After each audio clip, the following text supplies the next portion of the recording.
Welcome to Illuminati Silver. We tell you the truth about silver. Today is Monday the 3rd of February 2020. And yesterday we published our video entitled Oil Price Fall Unnerving for OPEC and Fed. And if you haven't had the opportunity to listen to it, we've placed a link in the description box below. Now interestingly, Brent Crude this morning is marginally down and WTI Crude is marginally up. Now this morning, and at the time of writing, which is 1100 hours GMT, the big news of the day so far is the fall in Asia Pacific stock markets, and particular attention is placed on China as they open this morning after the Chinese New Year holiday. So let's take a look at an article printed by the BBC a little over an hour ago. BBC News article dated 3rd of February 2020. Coronavirus. China shares in biggest fall in 4 years. Fears over the coronavirus triggered a sharp fall in Chinese shares when the market reopened after the Lunar New Year holiday. The Shanghai Composite Index closed nearly 8% lower, its biggest daily drop for more than 4 years. Manufacturing, materials and consumer goods companies were among the hardest hit, while healthcare shares soared. The fall came despite China's central bank announcing new measures to ease the impact of the outbreak. The People's Bank of China unexpectedly lowered short-term interest rates as part of its attempts to relieve pressure on the economy from the rapidly spreading virus. It also pumped an extra 150 billion yuan, the equivalent of $22 billion or 16.3 billion pounds, into the economy on Monday, a move aimed at ensuring there is enough liquidity in the banking system. In total, the central bank will inject 1.2 trillion yuan into the financial system, the majority of which was already planned. The People's Bank of China said it could make more cash available throughout the week, as Chinese financial regulators forecast the impact on the country's already slowing economy will be short-term. The coronavirus outbreak comes as China's economy, which is the second largest in the world after the United States, is slowing, following the trade war between Washington and Beijing. China saw economic growth of 6.1% last year, the weakest expansion in around 3 decades. A partial trade deal easing tensions was signed earlier this month, but most tariffs remain in place. The falling share prices in China come after global markets were rattled by the epidemic in recent days. Last week, Wall Street's S&P 500 index notched up its worst week since October. China's stock markets are dominated by retail investors. That's non-professional, though often quite wealthy individuals, as opposed to institutional investors. They own a whopping 80% of A shares on the Shanghai market. That's shares that are mainly open to Chinese investors. That means they have a profound effect on market movements, and what they're telling us with the sell-off today is that they are scared. But it's also important to remember, Chinese investors are playing catch-up with falls on markets elsewhere. This is the first time mainland China's stock markets have opened for more than a week, so it's not surprising they've taken a tumble. Still, it's a nuanced picture, and not a case of every company's shares crashing. It is a stock market divided by sectors, so shares in companies that sell healthcare products have actually gone up by some 10%, while companies that are in the manufacturing, real estate and construction sector have fallen sharply.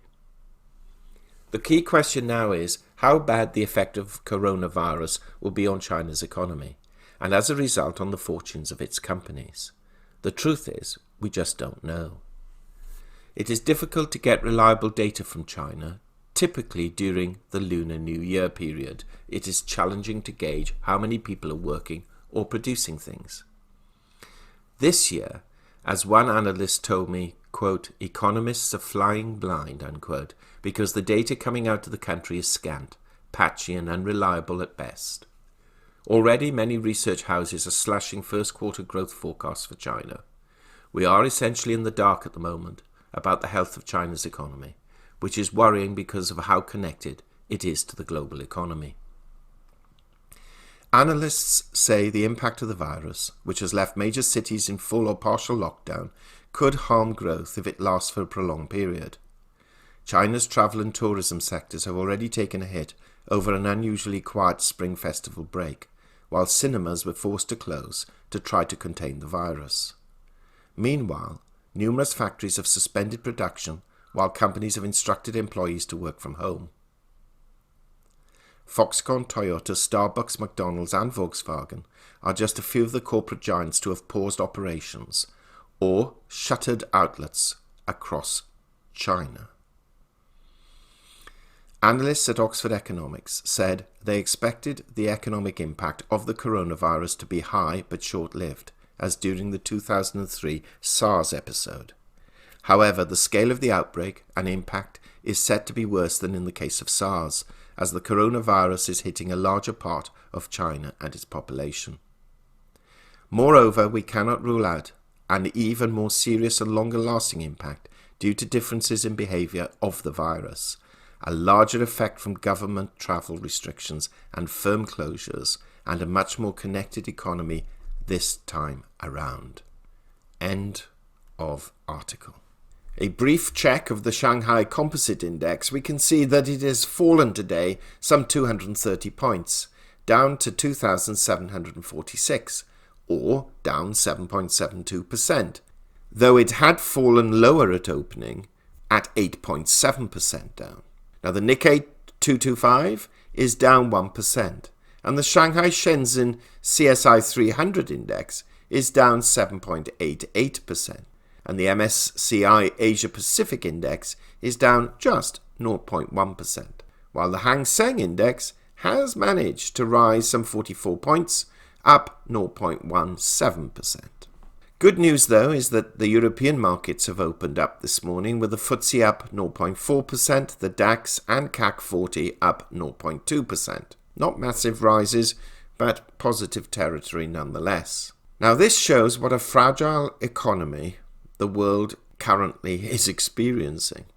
And controversially, Greg rang me this morning to update me on the coronavirus figures.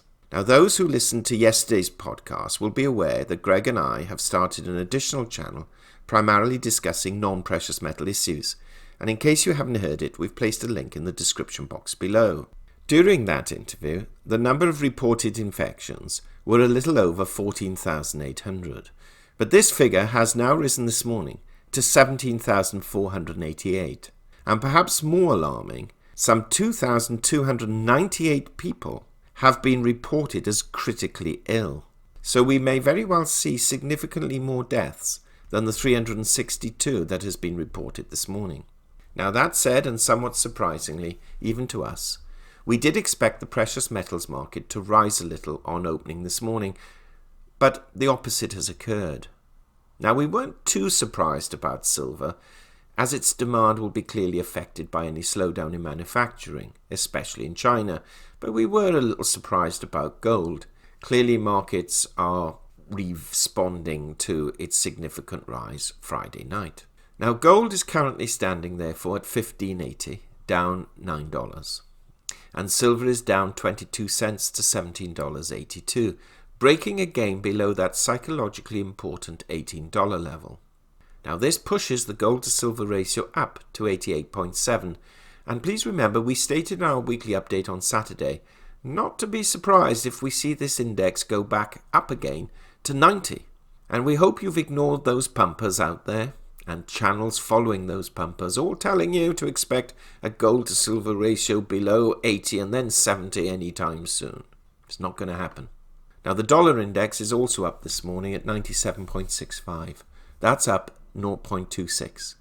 And with the Fed arguably committed to not lowering rates at present, and it being some 4 weeks away before the FOMC meets again, one should not be surprised to see the dollar strengthen further as other economies are affected by the coronavirus. This dollar strength for the month of February is only likely to be adversely affected if the economic figures are appalling or there are considerably more coronavirus infections in the United States itself. Otherwise, once again, the dollar is likely to lead the international currency pack. Now, thank you for listening, and if you haven't already done so, please subscribe to our channel and press the bell sign so that you're notified of our videos as and when they are published. And as in yesterday's video, we would just like to end this by stating that we have carried out an experiment by creating 2 new channels. The first is mainly for Trump supporters, which represent about 40% of our audience, or alternatively those who are interested in Trump's progress, which now represents 70% of our audience, during the 2020 election. And we're taking a hopefully objective position as to his prospects, giving both positive and negative news in relation to what is going on in the United States under the Trump regime. And the second channel is broadly a 10-minute discussion that I will be having with Controversially Greg on a regular basis, not daily, but a regular basis, on subjects outside the gold and silver arena. Now, this does not mean, and this is really important, this does not mean we're not going to discuss things with Greg on this channel. We shall, but we will be much more focused. And what is going to happen, and I shall be producing a video on this later this week, we're going to beef up what it is that we offer to Inner Sanctum members. Now, I do owe an apology. Because of the recent demise in my family, 2 members, I have taken the eye off the ball a little for Inner Sanctum members, and I've focused primarily on this channel that you're listening to now, because I did not want to let anyone down by not producing videos. But the upshot of that is that the value then for Inner Sanctum members has pro rata reduced. So later this week, I shall be announcing what additional features and benefits we shall be giving to paying Inner Sanctum members. So do watch out for that video. It's likely to come out on Thursday. So please, thank you for bearing with us. Please continue to bear with us. And we've put links to these other 2 channels. But once again, we're not going to detract or diminish what is being offered on Illuminati Silver, as that is our core channel. But we are aware we have upset a few people by talking about issues that are not necessarily directly affecting gold and silver prices, although I could certainly put an argument up that they do affect them indirectly. But we're not here to upset our subscribers and our listeners. Thank you once again for listening, and do check out the links in the description box below. We hope you have found this video interesting and informative, and if so, please give it a thumbs up and share it on social media. Please ensure that you have subscribed to our channel and press the bell sign so that you are notified of any future videos. Also, kindly visit our website at illuminatisilver.com, and if you haven't already done so, please subscribe either as a free or paying member for regular email updates and offers. Disclaimer: Illuminati Silver owners come from a background of banking, international wealth management and economics. Having now retired from these worlds, we are not qualified to give investment advice. Therefore, this and other productions must not be deemed to be giving such advice and merely represent the personal views of its owners.